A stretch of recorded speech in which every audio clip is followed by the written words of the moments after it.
السلام علیکم ورحمۃ اللہ وبرکاتہ۔ بسم اللہ الرحمن الرحیم، الحمد للہ رب العالمین والصلاة والسلام علی سید الانبیاء والمرسلین، اما بعد۔ قال اللہ تبارک و تعالی فی کتابہ المجید، اعوذ باللہ من الشیطان الرجیم، بسم اللہ الرحمن الرحیم۔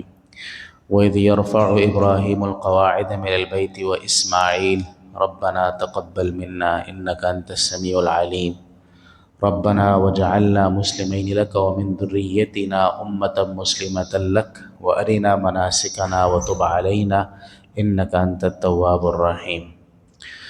ورد عن النبي صلى الله عليه وسلم حينما سئل أي مسجد بني في الأرض أولا قال المسجد الحرام، قيل ثم أي؟ قال المسجد الأقصى، فقيل كم كان بينهما؟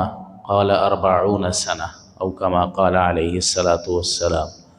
صدق اللہ العظیم وصدق رسولہ النبی الکریم ونحن على ذلك لمن الشاہدین والشاکرین والحمد للہ رب العالمین۔ عید کے دن چل رہے ہیں اور پچھلے جمعے کو ہم نے سیدنا ابراہیم علیہ السلام کا وہ والا واقعہ کہ جب وہ اپنے بیٹے اسماعیل علیہ السلام کو لے کے گئے تھے قربان کرنے کے لیے، کہ جو سنت ابراہیمی اس وقت سے چلی تھی، ہم نے اس کا کچھ تذکرہ کیا تھا۔ اب چونکہ پچھلے تقریباً 7-8 جمعوں سے ابراہیم علیہ السلام کی زندگی کے مختلف پہلو چل رہے تھے، جو میں کوشش یہ کر رہا تھا کہ ایک ٹائم لائن کے طریقے سے لے کے چلوں۔ ٹائم لائن کہتے ہیں کہ پہلا سال ہے، پھر دوسرا ہے، پھر تیسرا ہے، پھر چوتھا ہے، اس طریقے سے لے کے چلنے کی کوشش کر رہا تھا۔ کچھ چیزیں بیچ میں آگے پیچھے ہوئی ہیں، لیکن باقی اللہ کے فضل سے تقریباً اسی طرح سے چلتا رہا ہے۔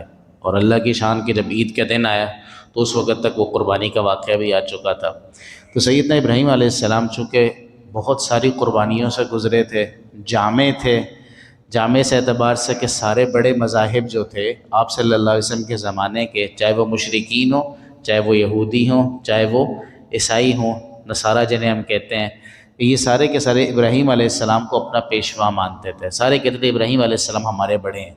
تو بلکہ ہر بندہ یہ کہتا تھا کہ ابراہیم علیہ السلام یہودی ہیں، عیسائی کہتے تھے وہ نصارہ میں سے تھے۔ تو اللہ نے کہا کہ تم کیا باتیں کرتے ہو؟ ما کان ابراہیم یہودی ولا نصرانی، ابراہیم نہ یہودی تھے نہ نصرانی تھے، ولکن کان حنیفا مسلما، وہ تو جتنی باتیں تم کہہ رہے ہو ان سب سے الگ تھلگ تھے، ان سب سے الگ مائل ہوئے ہوئے تھے، وہ تو اللہ کی طرف یکسوئی کے ساتھ فرما بردار اور مسلمان تھے۔ کیوں؟ کیونکہ جن چیزوں کا تم ذکر کر رہے ہو، عیسائیت کا ذکر کرتے ہو، یہودیت کا ذکر کرتے ہو، یہ تو ان کے بعد کی بات ہے، ان سے پہلے کی باتیں تھوڑی ہیں، تو یہ کیسے ہو سکتا ہے؟ بلکہ خود اللہ رب العزت قرآن میں کہتے ہیں ان اول الناس بابراہیم للذین اتبعوہ وہذا النبی، ابراہیم علیہ السلام کے زیادہ قریب، زیادہ حقدار تو وہ لوگ ہیں جنہوں نے ابراہیم علیہ السلام کی بھی پیروی کرتے ہیں اور اس نبی کی یعنی محمد صلی اللہ علیہ وسلم کی پیروی کرتے ہیں، وہ اصل میں ابراہیمی کہلانے کے لائق ہیں۔ ان کو زیب دیتا ہے کہ اپنے آپ کو ابراہیمی کہلائیں، کیونکہ وہ ابراہیم علیہ السلام کی سنتوں پہ عمل بھی کرتے ہیں۔ تو ابراہیم علیہ السلام کی زندگی کے مختلف پہلوؤں کا میں نے ذکر کیا تھا۔ آخری واقعہ جو میں نے ذکر کیا تھا کہ 3 دن تک خواب میں دیکھا کہ اللہ رب العزت نے خواب میں بتایا کہ اپنے بیٹے کو اسماعیل علیہ السلام کو ذبح کر رہے ہیں۔ 3 دن بعد دیکھنے کے بعد اندازہ ہوا کہ یہ تو خواب اللہ کا حکم ہے، اور گئے، جا کے بیٹے کو لیا ساتھ، جا کے بیٹے کو لٹایا۔ فلما اسلما وتلہ للجبین، اسلما یہاں پہ لفظ اسلما کا ہے۔ آپ حضرات میں سے جنہوں نے عربی تھوڑی بہت پڑھی ہو ان کو اس کا اندازہ ہوگا کہ ہمارے ہاں نا اردو کے اندر یا انگریزی کے اندر یا واحد ہوتا ہے یا جمع ہوتا ہے یا سنگولر ہوتا ہے یا پلورل ہوتا ہے۔ ہمارے ہاں یہ 2 چیزیں ہوتی ہیں۔ عربی میں ایک واحد ہوتا ہے، ایک جمع ہوتا ہے، اور ان دونوں کے درمیان ایک ہوتا ہے، اس کو ہم تثنیہ کہتے ہیں۔ یعنی اردو میں اگر 2 بندے ہوں نا تو ہم اس کو جمع کہتے ہیں، عرب 2 کو جمع نہیں کہتے، 2 کے ایک الگ کیٹیگری، اس کو تثنیہ کہتے ہیں۔ تو اللہ رب العزت نے یہاں پہ جب لفظ استعمال کیا ہے نا، یہاں پہ 2 بندوں کی قربانی تھی۔ ایک تو ابراہیم علیہ السلام کی طرف سے آپ دیکھ رہے ہیں نا قربانی، ایک اسماعیل علیہ السلام کی طرف سے بھی فرما برداری تھی۔ تو اللہ نے لفظ استعمال کیا فلما اسلما، اسلما نہیں کہا، اسلما، جب ان دونوں نے فرما برداری اختیار کی، یعنی امتحان دونوں کا تھا، کاٹنے والے کا بھی امتحان تھا، کٹنے والے کا بھی امتحان تھا۔ کاٹنے والے کا امتحان یہ تھا کہ تم اپنے لخت جگر کے اوپر کیسے چھری چلاتے ہو، کٹنے والے کا امتحان یہ تھا کہ باپ جیسی شفقت والا جب گلے پہ چھری چلا رہے، کیا تم سر تسلیم خم کرو گے یا نہیں کرو گے؟ کیا گردن کٹانے کے لیے تیار ہو کہ نہیں تیار؟ یہ دونوں کا امتحان تھا. اسلما. اچھا، اور دین ہمارا نا فطرت کے مطابق ہے. دین فطرت کے مطابق، شاید پہلے بھی یہ بات گزر چکی، میں عرض کر چکا ہوں کئی دفعہ کہ فطرت کا تقاضا یہ ہے کہ جو ماں باپ کی محبت اپنے بچوں سے ہوتی ہے نا، یہ بہت نیچرل اور فطری ہوتی ہے. اچھا، جو بچوں کی محبت ہوتی ہے نا اپنے ماں باپ سے، فطری تو وہ بھی ہوتی ہے، لیکن اس کے اندر ماں باپ کو بڑی کوشش کرنی پڑتی ہے اس کو کمانے کے لیے. اسی لیے نا جانوروں کے اندر بھی اگر آپ دیکھ لیں، اب بلی کے بچے کو ہاتھ لگائیں گے نا، بلی آپ پہ جھپٹا مارے گی. اب مرغی کے چوزے کو ہاتھ لگائیں، مرغی اپنی ساری کمزوریوں کے باوجود آپ پہ حملہ کرے گی جو وہ کر سکتی ہے. یہ فطرت ہے نا، فطرت ہے. اچھا، مرغی پہ ہاتھ لگائیں تو کچھ بھی نہیں ہوگا، ٹھیک، کیونکہ اصل فطرت کیا ہے کہ اصل فطرت یہ ہے کہ ماں باپ کو جو بچوں سے محبت ہے بہت نیچرل ہے، نیچرل ہے یہ. یعنی اس لیے اگر بچوں کو تکلیف پہنچ رہی ہو نا، ماں باپ چاہیں یا نہ چاہیں وہ تکلیف کو محسوس کرتے ہیں. الا ماشاء اللہ کوئی بہت ہی کوئی ایکسٹریم صورتحال بن جائے تو تاریخ کے اندر ایسے بھی ظلم آتے رہے ہیں کہ ماں باپ نے بچوں کو قتل کروا دیا، ایسی باتیں ہوئی ہیں. لیکن یہ عمومی نہیں، اصل فطرت کیا ہے کہ ماں باپ کو بہت تکلیف ہوتی ہے اگر بچے کو تکلیف پہنچے، اور یہ اختیاری نہیں ہے، غیر اختیاری ہے، ہو جاتا ہے خود ہی. تو اللہ رب العزت نے اسی لیے اسماعیل علیہ السلام کو نہیں کہا کہ جا کے باپ کو ذبح کر کے آؤ. ان کا امتحان یہ نہیں تھا کہ جا کے باپ کو ذبح کرو، کیونکہ وہ محبت اتنی فطری نہیں ہوتی، اس کو کمانا پڑتا ہے. اس لیے بچوں میں پتہ کیا ہوتا ہے، آپ دیکھتے ہیں بچے اکثر ماں باپ کو یہ جملہ کہہ دیتے ہیں، آپ نے ہمارے لیے کیا ہی کیا ہے، آپ نے ہمارے لیے کیا ہی کیا ہے. اچھا، ماں باپ بہت کم ہوتا ہے کہ بچے سے کہیں کہ تم لے کر کے آتے ہو گھر، کہتے نہیں ہیں، بہت کم ایسا ہوتا ہے. ماں باپ جو ہے نا وہ اپنی جیب سے لگاتے رہیں گے، اپنی طرف سے جو پلے ہوگا کرتے رہیں گے. ہزار ہاں ستم بچوں کے برداشت کرنے کے بعد پھر کہیں پہ جا کے یہ بات آتی کہ یار یہ بالکل ہی ناکارہ قسم کا ہے، یہ تو کسی کام کا نہیں، اس کو آگ کر دو، نکال دو. بہت ایکسٹریم صورتحال آپ کو ملتی ہے. دنیا بھر میں گھومیں آپ کو اولڈ ہومز بہت سارے ملیں گے، اولڈ ہومز ملیں گے آپ کو. بچوں کے لیے ڈے کیئر سینٹرز تو ملتے ہیں، لیکن ایسا نہیں ملتا کہ ماں باپ بالکل ڈسون ہی کرتے ہیں بچوں کو. یہاں تک کہ حرام کاری سے بھی جو بچہ پیدا ہو جاتا ہے اس کی محبت بھی ماں کے دل کے اندر موجود ہوتی ہے. تو اللہ رب العزت نے نظام ایسا بنایا ہے. اس لیے ماں باپ بچوں کو نہیں کہتے کہ تم نے میرے لیے کیا کیا، بچے ماں باپ کو یہ کہہ دیتے ہیں. اسی لیے تھوڑی سی اگر آپ کو کہیں پہ نظر آ رہا ہو نا کہ فلانے والد جو اپنے بچے کے اوپر زیادہ خرچ کر رہے ہیں، تو بچہ فوراً اپنے ابو کو کہتے ہیں بابا آپ وہ دیکھیں وہ کتنے اچھے ابو ہیں اس کے. کیوں؟ کیونکہ مالی فائدہ مل رہا ہے اس کو، لیکن کیونکہ یہ فطرت ایسی ہے. تو اللہ رب العزت نے امتحان بھی فطرت کے مطابق لیا کہ ابراہیم جاؤ کاٹو بیٹے کو. ہو سکتا ہے کہ بیٹے کو اگر امتحان دیا جاتا باپ کو ذبح کرو، اور باپ بھی بوڑھا اور بیٹے کو اس کے اوپر اب ریلائنس بھی کوئی نہیں ہے، ایسا نہیں کہ بیٹے کو اس کے اوپر سہارا ہے وہ ذبح کر کے بھی آ جائے. لیکن اللہ رب العزت نے امتحان الٹا لیا. ابراہیم تم اپنی خواہشات کے اوپر چھری چلاؤ، اسماعیل تم اب انسان کو جان سے زیادہ عزیز کچھ بھی نہیں ہو. ہمارے اردو میں کہا جاتا ہے جان ہے تو جہان ہے، جان نہیں ہے تو پھر کچھ بھی نہیں ہے آپ کے پاس. مال آئے گا کیا، مرے ہوئے آدمی نے مال کا کیا کرنا ہے، زندہ ہے مال نہیں بھی ہے کہیں سے کما لیں گے، کچھ کر لیں گے. تو اسماعیل علیہ السلام کے ہاں اس بچے کے لیے سب سے محبوب چیز جان ہو سکتی تھی، اور ماں باپ کے لیے اپنی جان سے بھی زیادہ عزیز اپنا لخت جگر ہوتا ہے. بہت دفعہ سپر کر دیتے ہیں، اپنی جان پیش کر دیتے ہیں، بیٹے کو کچھ نہ ہو، بچے کو کچھ نہ ہو. تو اللہ رب العزت نے امتحان بھی اسی طرح کا لیا. اس لیے سنت ابراہیمی کی پیچھے جذبہ ابراہیمی ہے نا، وہ یہ ہے کہ ہم میں سے ہر بندے نے اپنی محبوب چیز، اپنا اسماعیل ڈھونڈ کے اس کی قربانی کرنی ہوتی ہے. یعنی یوں کہا جائے کہ آپ سنت ابراہیمی تب ادا کریں جب آپ اپنے اندر کے اسماعیل کو ذبح کر چکے ہوں، جب آپ اس کے اوپر چھری چلا چکے ہوں، پھر جا کے آپ اس عمل کی حقیقت کو پہنچتے ہیں. فلما اسلما، دونوں نے فرما برداری اختیار کی، بیٹے نے بھی کی، ابراہیم علیہ السلام نے بھی کی. اس لیے کہا جاتا ہے کہ اصل جو امتحان تھا نا، اس پورے جو اس کہانی سے سیکھنے والی چیز ہے، وہ تو باپ بیٹے کی گفتگو تھی. وہ اصل میں وہ گفتگو ہے. دنبا تو اللہ رب العزت نے ایک علامتی چیز بعد میں بھیج دی کہ تاکہ یہ سنت ساری قیامت تک چلتی رہے. اصل تو وہ گفتگو تھی، وہ گفتگو ہمیں یاد نہیں رہی ہے کہ باپ بیٹے سے جائے کہہ رہے بیٹا اب تو اللہ کا حکم آ گیا ہے، بیٹا کہہ رہا ابا جان کر گزریے جو حکم آپ کو دیے، میں بھی فرما بردار ہوں. گئے لٹایا, سر کے یعنی منہ جو تھا وہ زمین کی طرف کر دیا اور پیچھے سے چھری چلائی گئی. اللہ رب العزت نے اس کو فدیناہ بذبح عظیم, اللہ نے اس کا بدلہ ایک بہت بڑی قربانی سے دیا. اللہ نے مینڈا بھیج دیا, جنت سے مینڈا آ گیا, اس کو قربان کیا. بلکہ بعض روایات کے اندر بہت اوتھینٹک روایتیں نہیں ہیں, یہ اسرائیلیات ہیں, کہتے اللہ نے وہ دمبا جنت سے بھیجا تھا جو کئی سال جنت میں چرتا رہا. اللہ رب العزت نے پھر بڑی چیز بھیجی نا وہاں سے, عام جانور نہیں بھیجا, جنت کا مینڈا بھیجا تھا وہاں سے, اس کو ذبح کیا گیا. بہرحال تو یہ ابراہیم علیہ السلام اور اسماعیل علیہ السلام کا ایک بہت بڑا واقعہ تھا. ویسے ابراہیم علیہ السلام کے ایک اور بیٹے بھی ہے, حضرت اسحاق علیہ السلام, وہ کہ انشاءاللہ آگے جا کے تذکرہ میں الگ سے ان کا ذکر کر دوں گا, ابھی کیونکہ ایک واقعہ چل رہا ہے. اچھا, اسماعیل علیہ السلام اور ہاجرہ علیہ السلام یہ مکہ مکرمہ میں تھے. ابراہیم علیہ السلام مکہ میں مقیم نہیں تھے, یہ فلسطین میں ہی رہا کرتے تھے. کبھی کبھار جب اللہ کا حکم ہوتا تھا آتے رہتے تھے, ملتے رہا کرتے تھے. آپ کو یاد ہوگا میں نے پچھلے جو میں عرض کیا تھا کہ جب زمزم کا کنواں نکلا تھا, وہ نمایاں ہو گیا تھا, نمودار ہو گیا تھا, تو پھر وہاں پہ ایک قبیلہ آ کے آباد ہو گیا تھا, اس کو جرہم کہتے ہیں, قبیلہ ہے جرہم اس کا نام تھا. تو حضرت ہاجرہ علیہ السلام نے اس کو وہاں پہ رہنے کی اجازت بھی دے دی.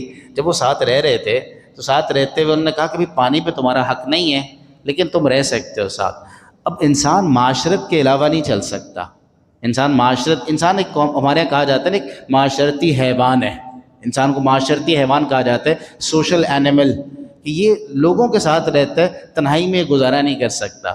اب معاشرت کا تقاضا یہ ہے کہ 1 سے 2 ہو جائیں, 2 سے 4 ہو جائیں, 4 سے 8 ہو جائیں, تو اس طرح خاندانی نظام چل پڑتا ہے. اب اسماعیل علیہ السلام جب قبیلہ جرہم کے ساتھ رہ رہے تھے, وقت گزرتا گیا, انہوں نے اسماعیل علیہ السلام کی خصوصیات کو دیکھا, انہوں نے اپنے ہی قبیلے کی کسی لڑکی سے ان کی شادی کر دی. اب اس دوران یہ اس کے ارد گرد کہیں حضرت ہاجرہ کا انتقال بھی ہو گیا. اسی دوران کہیں نہ کہیں حضرت ہاجرہ کا انتقال ہو گیا. اچھا, یہاں پہ ایک نقطہ یہ بھی ذہن میں رکھیں, ساری قربانیاں دینے والی کون تھی؟ حضرت ہاجرہ. بہت قربانی دی انہوں نے, بہت قربانی دی, ہر موقع پہ قربانی دی.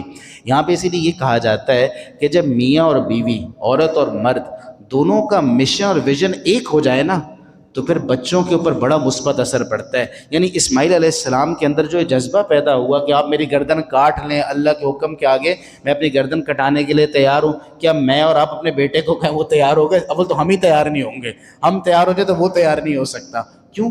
کیونکہ اصل میں میاں بیوی جب ایک ویژن کے اوپر کام کرتے ہیں نا, پھر بچے اسماعیل علیہ السلام جیسے نکلتے ہیں. ہمارے یہاں مسئلہ یہ ہوتا ہے, اگر شوہر نیک ہوتا ہے تو بیوی نیک نہیں ہو رہی ہوتی, بیوی نیک ہو جائے تو شوہر نیک نہیں ہوتا, بیوی کا کچھ اور ویژن ہوتا ہے, بیوی بچے سے کہتی بیٹا تم نے کچھ اور بننا ہے, پائلٹ بننا ہے, شوہر کہتا تم نے مولوی بننا ہے. وہ بچہ جو ہے نہ وہ پائلٹ بنتا ہے نہ وہ مولوی بنتا ہے, کوئی اور ہی ملغوبہ بن جاتا ہے. وہ وجہ ہے کہ دونوں مل کے تربیت نہیں کر رہے ہوتے.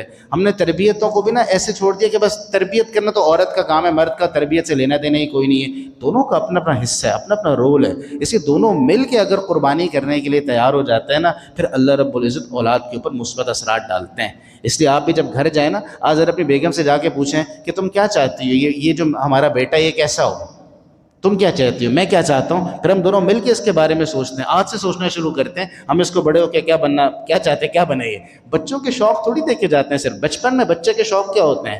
بچہ ابھی بقرعید گزری نا, کسائیوں کو دیکھ کے کیا میں نے کسائی بننا ہے, وہ کیا نام ہے کسی کھلاڑیوں کو دیکھ کے کیا میں نے کھلاڑی بننا ہے, وہ جہاز اڑتا ہوا دیکھے گا کیا میں نے پائلٹ بننا ہے, وہ فوجیوں کو دیکھے کیا میں نے آرمی میں جانا ہے. اس کے شوق تو بدلتے رہیں گے کیونکہ وہ تو بھی زندگی سے سیکھ رہے. سوال یہ پیدا ہوتا ہے کہ آپ نے اپنی زندگی گزارتے ہوئے, آپ نے اور آپ کی بیوی نے, اللہ نے آپ کو اولاد دی تھی, امانت دی تھی, آپ نے اس کے بارے میں کوئی ویژن طے کیا ہے نہیں کیا؟ آپ نے کچھ سوچا؟ ہم بچے, اچھا یہ بھی لازمی نہیں ہے کہ جو آپ چاہیں وہ ہو جائے. ہم خدا تو نہیں ہے نا, ہم تو بہت کچھ چاہتے ہیں, نہیں ہوتا. ہم اپنے بارے میں بہت کچھ چاہتے ہیں, نہیں ہو سکا, تو بچے کون سے کوئی ہمارے اختیار میں. ہم لیکن ویژن تو بنا سکتے ہیں, نظریہ طے کر سکتے ہیں. جب ابراہیم اور اسماعیل, اگر ہم چاہتے ہیں نا کہ اسماعیل علیہ السلام جیسی اولاد ہو, تو اس کے لیے ابراہیم اور ہاجرہ جیسے والدین بھی چاہیے. ہمارے سارا بوجھ جو ہے نا وہ دوسری طرف ڈال دیا جاتا ہے, اپنے پر کوئی ذمہ داری نہیں آنے دی جاتی. اس لیے ہمیں خود بھی حضرت ہاجرہ علیہ السلام, اس لیے کہا جاتا ہے کہ جو گھر کی خواتین ہے نا, ایک تیر ہوتا ہے نا, تیر کے اندر ایک ہوتی ہے اس کی تانت, جو اس کی کمان ہوتی ہے, کمان تیر کی جو بو ہوتی ہے اس کی تانت ہوتی ہے. اس تانت کو جتنا پیچھے کھینچتے ہیں نا, اتنا تیر دور تک جاتا ہے. اور اس کو کھینچنے کے اندر تکلیف ساری کون برداشت کر رہا ہوتا ہے؟ وہ تانت تانت تکلیف برداشت کرتی ہے تو دور تک جا کے تیر جاتا ہے. تو اس کی مثال دی جاتی ہے کہ گھر کی جو خواتین ہوتی ہیں نا یہ اس کمان کی تانت کی طرح, وہ جو ایک اس کو جو ڈوری لگی ہوئی نا جس کو آپ کھینچ رہے ہیں, گھر کی خاتون اس طرح ہوتی ہے. جتنی مشقت یہ برداشت کرتی نظر کسی کو بھی نہیں آتی. کسی بندے کو گھر کے اندر چھپی ہوئی پردہ نشین خاتون نے جو قربانی کی ہوتی ہے وہ کسی کو بھی نظر نہیں آتی. آپ کو تو ظاہر کی چیزیں نظر آ رہی ہوتی ہیں نا ساری کی ساری, لیکن ساری مشقت تو اس تانت نے برداشت کی ہوتی ہے. وہ جتنی کھنچتی ہے تیر اتنا دور منزل کے اوپر جاتا ہے. اس لیے گھر کی جو خاتون ہے حضرت حاجرہ علیہ السلام نے جتنی مشقتیں برداشت کی تھیں اس مشقت کا نتیجہ تھا اسماعیل علیہ السلام کی فرما برداری.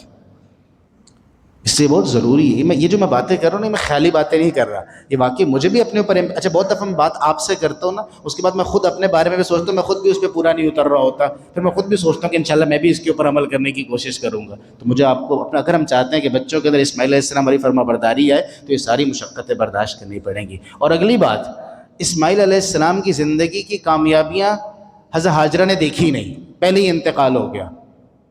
ایک عرب عالم تھے, وہ یہ واقعہ سناتے ہوئے کہنے لگے ماتت صاحبۃ التضحیہ, قربانی والی تو پہلے ہی مر گئی, وہ تو پہلے ہی چلی گئی دنیا سے. اس کا مطلب ہے کہ آپ اپنی قربانیوں کے نتیجے دیکھیں, یہ کوئی لازمی نہیں ہے دنیا کے اندر. آپ قربانی کریں گے, آپ مشن سیٹ کریں گے, آپ ویژن سیٹ کریں گے, آپ اس پہ محنت کرنا شروع کریں گے, لیکن آپ اس کو ویژن کو میچور ہوتے ہوئے, اس مقصد کو نکھرتے ہوئے, وجود میں آتے ہوئے دیکھ لیں, ایسا کوئی اللہ کا وعدہ نہیں ہے. ہوتا تو یہاں پہ ابراہیم علیہ السلام کے ساتھ ہو جاتا نا, حضرت حاجرہ کے ساتھ ہوتا. قربانی برداشت کی, تنے تنہا صحرا میں رہیں, اکیلے وقت گزارا, بغیر شوہر کے وقت گزارا, قربانی برداشت کی. لیکن اسماعیل علیہ السلام کی وہ والی کامیابیاں کہ جب وہ بیت اللہ کی تعمیر کر رہے ہوں, جب وہ لوگوں کو حج کے لیے بلا رہے ہوں, جب ہر جگہ اسماعیل علیہ السلام کا طوطی بولتا ہو, یہ کامیابیاں حضرت حاجرہ نے نہیں دیکھی. اسے جلد بازی نہیں کرنی چاہیے کہ اگر میں نے قربانی کی ہے تو اللہ نے نتیجہ کیوں نہیں دکھایا. نہیں, قربانی تو آج ہوگی. یہ جو بڑا درخت ہوتا ہے نا, تناور درخت, یہ ابتدا کہاں سے ہوتی ہے؟ اندر چھپے ہوئے بیج سے, جو کسی کو نظر آتا ہے, کسی کو بھی نظر نہیں آتا. وہ جو پتلی سی کومپل زمین پھاڑ کے نکلتی ہے, اس کو دیکھ کے سارے کہتے ہیں یہ تو بالکل نازک سی ہے, اس کی تو کوئی حیثیت نہیں ہے, پاؤں لگے گا ختم ہو جائے گی. آپ بھی جب کوئی محنت شروع کرتے ہیں نا, کہیں سے ابتدا کرتے ہیں کسی محنت کی, بڑے مقصد کے لیے کام کرنا شروع کرتے ہیں, اول تو پہلی بات ہے آپ لوگوں کو نظر ہی نہیں آتے, کیونکہ ظاہر ہے ہر بندہ مشہور ہونے کے بعد کام تھوڑی کرتا ہے, پہلے تو کام شروع ہوتا ہے نا, نمایاں تو بعد میں لوگ ہوتے ہیں. تو آپ نے محنت شروع کر دی, کام شروع کر دیا, کام شروع کرنے کے بعد جب کومپل نکلتی ہے, آپ کا کام تھوڑا تھوڑا سا نمایاں ہوتا ہے نا, تو لوگ دیکھ کے کہتے ہیں یار اس کی تو حیثیت ہی کوئی نہیں, ایک پاؤں لگے گا ختم ہو جائے گا. پھر وہ بنتے بنتے بنتے تناور درخت بن جاتا ہے اور کسی کو وہ بیج نظر نہیں آتا. یہ مسجد کی عمارت ہے, یہ بڑی مضبوط عمارت ہے نا, اس کے اوپر 2 منزلیں بنی ہوئی ہیں اور اتنے سارے بیمز بنے ہوئے ہیں, لیکن اس کے نیچے فاؤنڈیشن بھی ڈلی ہوئی نا بہت ساری.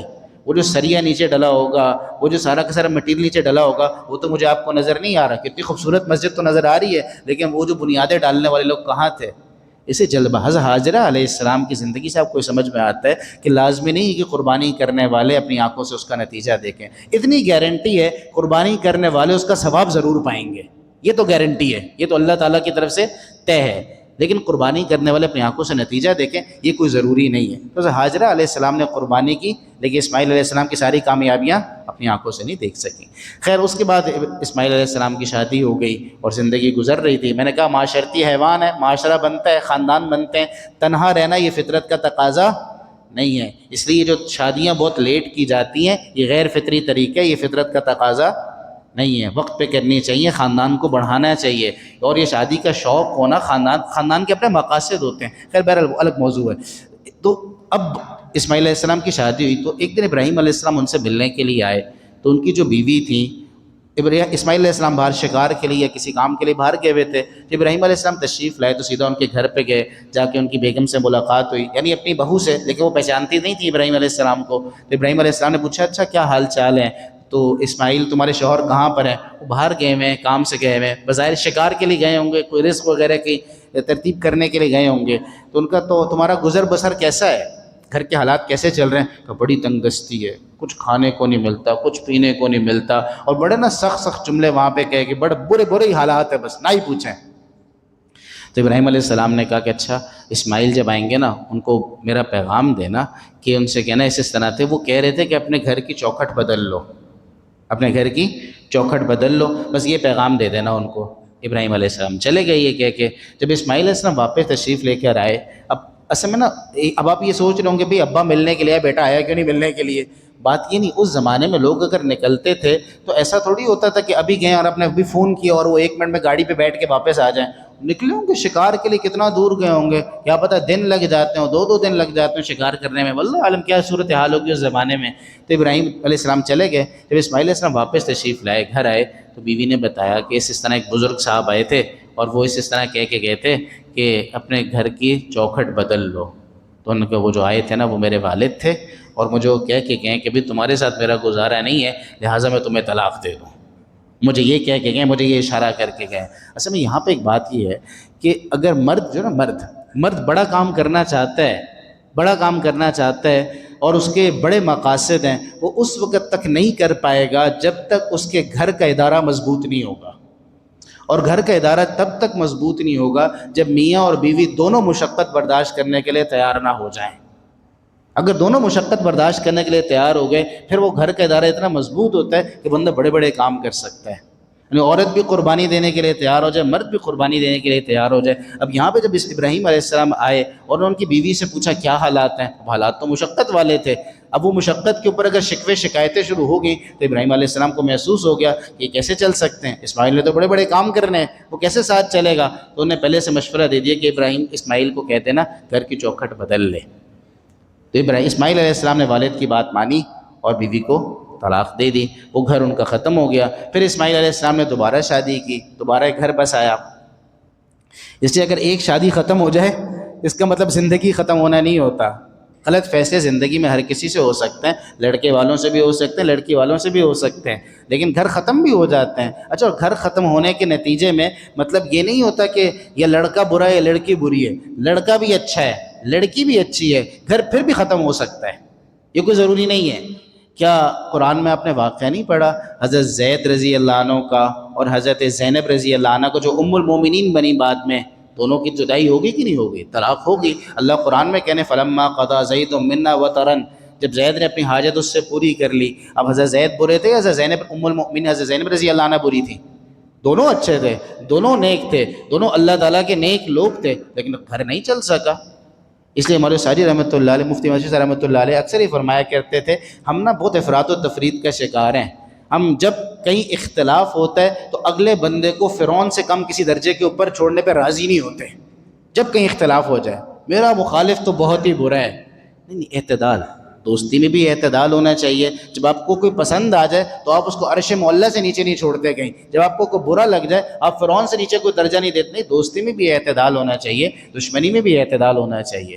آپ کی نفرتیں بھی ہو سکتی، محبتیں بھی ہو سکتی، دونوں میں اعتدال ضروری ہے.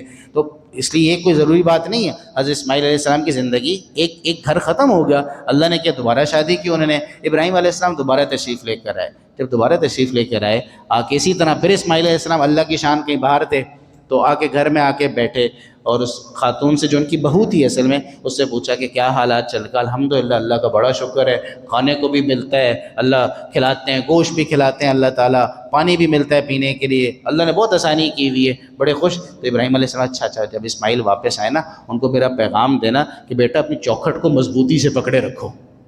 یہ کہہ کے وہ چلے گئے.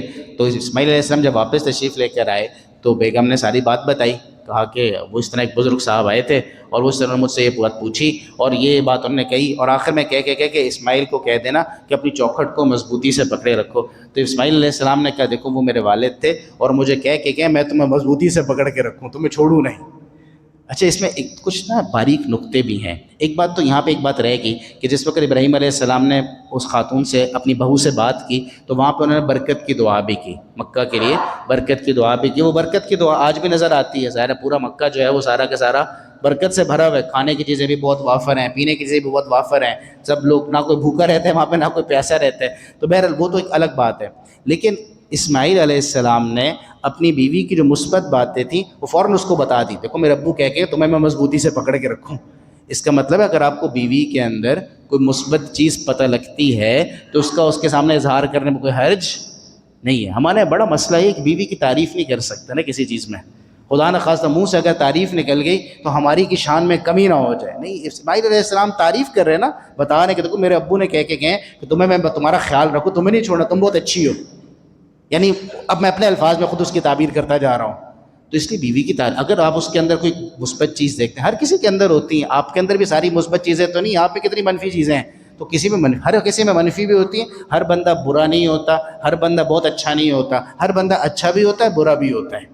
تو اس کی اچھائی کی تعریف کرنی چاہیے. اس سے گھر کا ادارہ مضبوط ہوتا ہے. گھر کا ادارہ مضبوط ہوگا تو اس گھر سے نکلنے والے جو کام ہوں گے نا، پھر وہ بڑے بڑے کام ہوں گے. اللہ تعالیٰ، باقی میں سوچ رہا تھا آج خانہ کعبہ کی تعمیر کا واقعہ برس کروں گا، پھر اگلے جو میں انشاءاللہ اللہ نے چاہا، اللہ تعالیٰ ہم سب کو اسوہ ابراہیمی، ابراہیم علیہ السلام کی جو زندگی کے پہلو خاص طور پر جن کے اوپر ہم نے گفتگو کی ہے، اللہ تعالیٰ سب کے اوپر مجھے بھی عمل کی توفیق عطا فرمائے، آپ کو بھی عمل کی توفیق عطا فرمائے، سنت عطا فرما دیجیے.